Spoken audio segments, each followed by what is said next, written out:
See, here in a little over 1000 AD, here's an area in Germany, one of the oldest breweries in the world. And at the same time, across the Atlantic Ocean, here's what America looked like. So while we were making clay pots, Germans were already getting their buzz on, sipping some of the best beer in the world. Well, probably some of the only beer in the world. Because on that side of the world, Germany and the rest of Europe have a very strong sense of history. But I do think that there is one thing we can agree on, is that most of our forefathers and their governments that came before us was a shit show. From extermination of entire races to genocide, slavery, and the daily wars for territory back then, I think it's a good reminder for us today that it is such a great time to be alive. Especially in Europe. I mean, when one of the biggest protests that you see in Germany is having the ability and the right to dance on Easter is a problem, I'm cool with that. I'm okay. That means everything's good.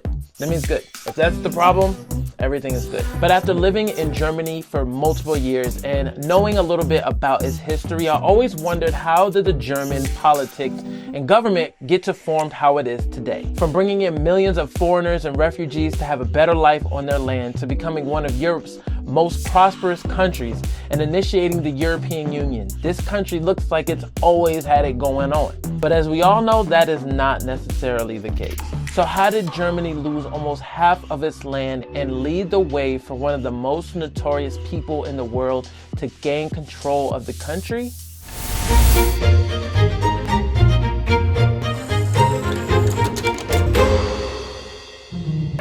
Okay, so before we take it there, let's bring it to the present. So currently, Germany's government is a democratic federal parliamentary republic. That is a lot of words to say they really care about the people.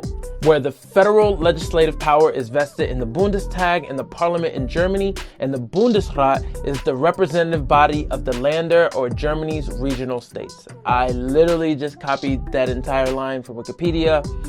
If you're ever doing like a report or something, don't ever copy from Wikipedia. It's not a reliable source, but it's true.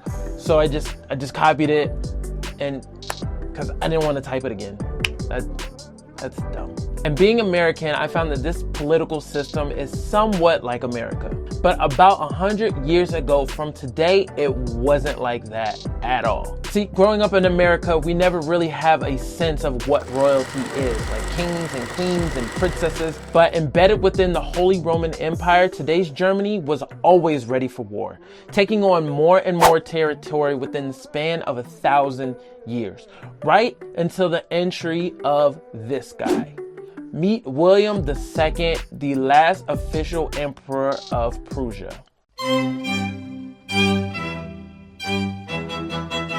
See, he was the grandson of this woman, Queen Victoria, who was also known as the Mother of Europe. And during her reign, one of the things that she did was made sure that all of her relatives, kids, and grandkids and nephews and nieces were all going to marry royal family across Europe. And little William was no exception. At the time, his grandfather was the emperor of what is now called Germany. But something peculiar happened, something weird. See, in the year of 1888, William's life completely changed. His grandfather, the current emperor of what is now Germany, died, basically relinquishing his power to his father. And after a 99-day reign as the German emperor, his dad died. So guess what? Now it's time for young 29-year-old William to take over the throne.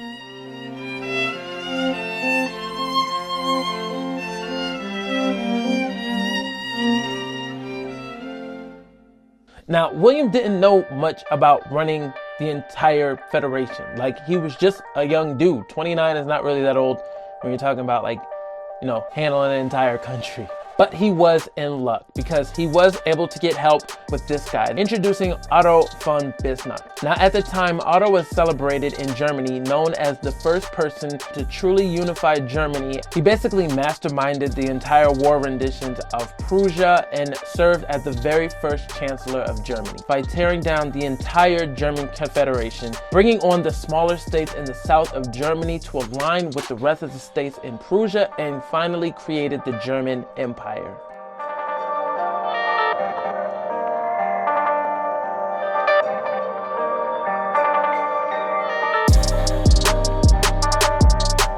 But there was a problem. See, William, growing up in the family of royalty, not really getting to learn all the military basics that he needed to in order to preside over Germany, he didn't like this. And although Otto von Bismarck was there to help William, he didn't want his help. Think, he was a young 29-year-old, he's ready to run the country, and he wants to do it the way that he wants to do it. So during his short reign of being the Emperor of Germany, William did 3 key things that actually end up destroying the entire Germany Empire.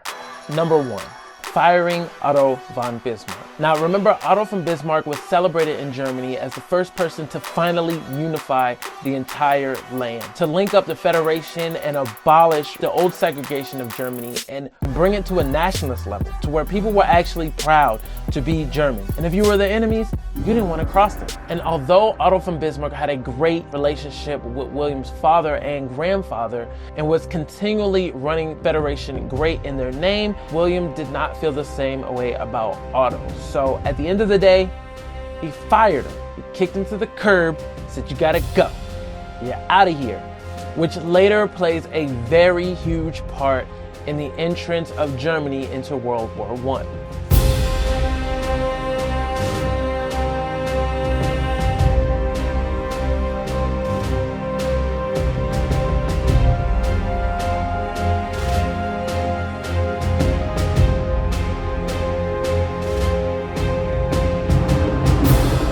Number 2, the Moroccan Crisis. So at this time, every single country in Europe was trying to expand their empires.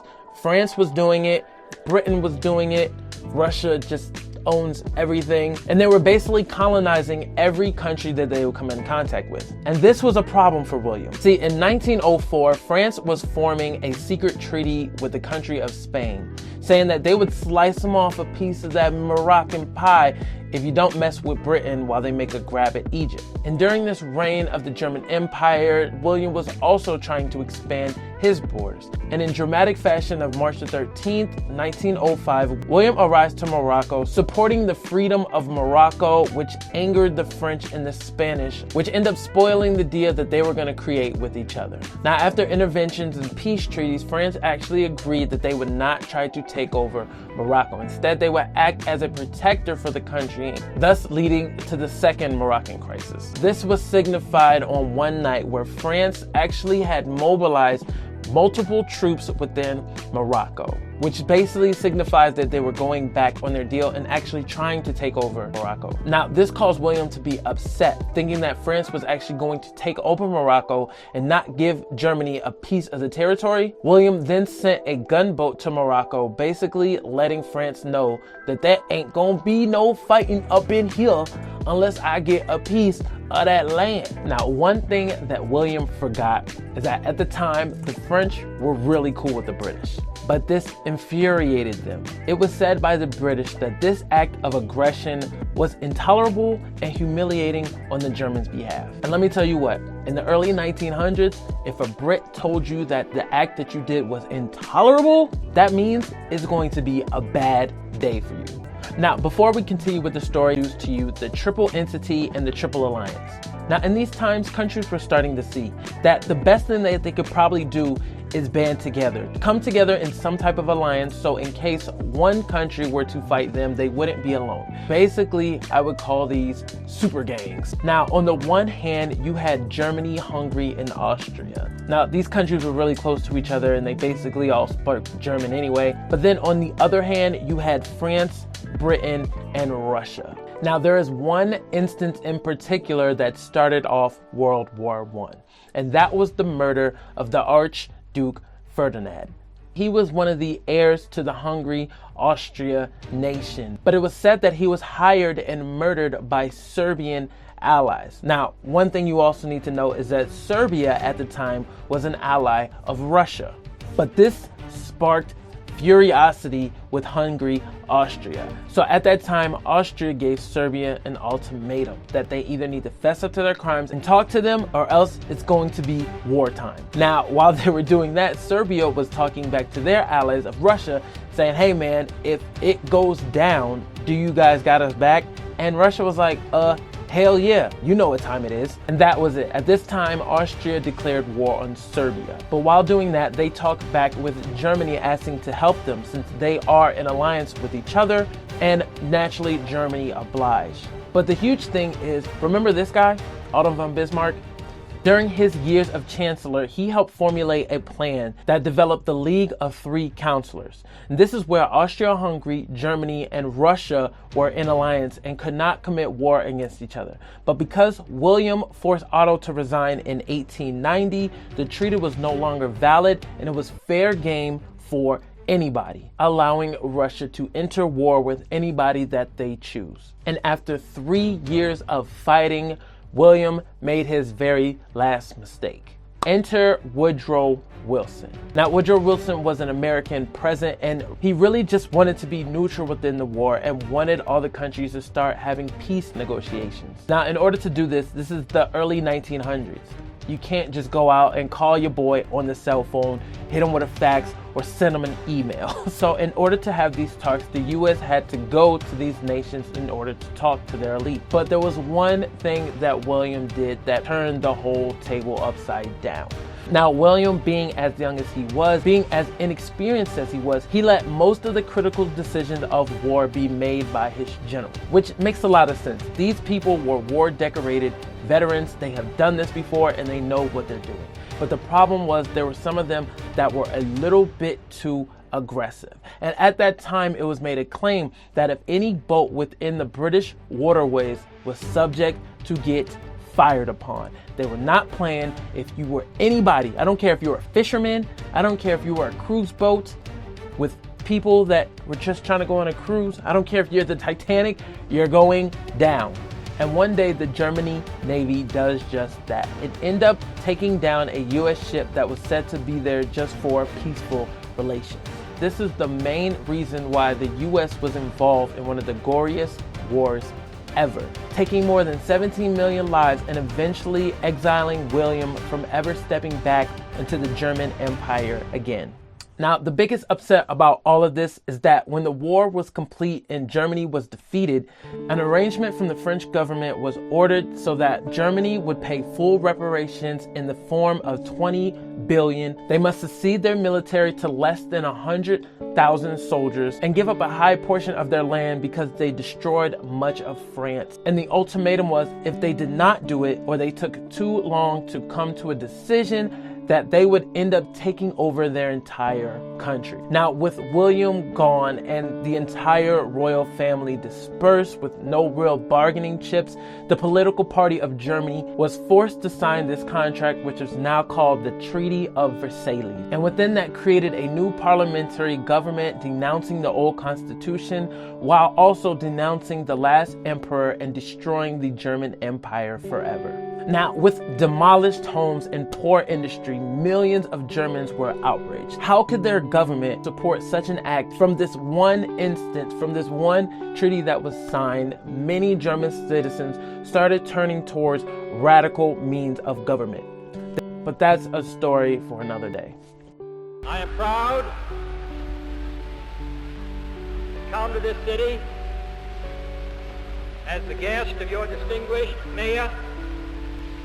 Today, in the world of freedom, the proudest boast is, Ich bin ein Berliner. Now, after all this, it created a new form of government under a new constitution called the Weimar Republic. And it's something to really look into, which only lasted for a couple of years until World War II and the new Nazi regime. But it's really cool just to see how one person and a couple different decisions that you make could alter the entire form of history. Let's just say that William didn't fire Otto von Bismarck and Russia was still allies with German Empire at that time. Would those events have happened? If they didn't fire upon the US boat that was in the British waterways, would the US have ever gotten involved in this war? And how could it have changed and altered the entire future as we know it today? I'm not really sure, because if not, I probably wouldn't be here at all. Like, I'd be in the German Empire. That just sounds like they're not gonna let people that look like me here. But it's really interesting to think about. And yeah, that's all I got for you guys today. If you appreciate stuff like this, then let me know in the comments below. Because if not, I just won't do it anymore. I'm probably gonna keep doing it. But yeah, that's all I got for you guys today. So yeah. Peace.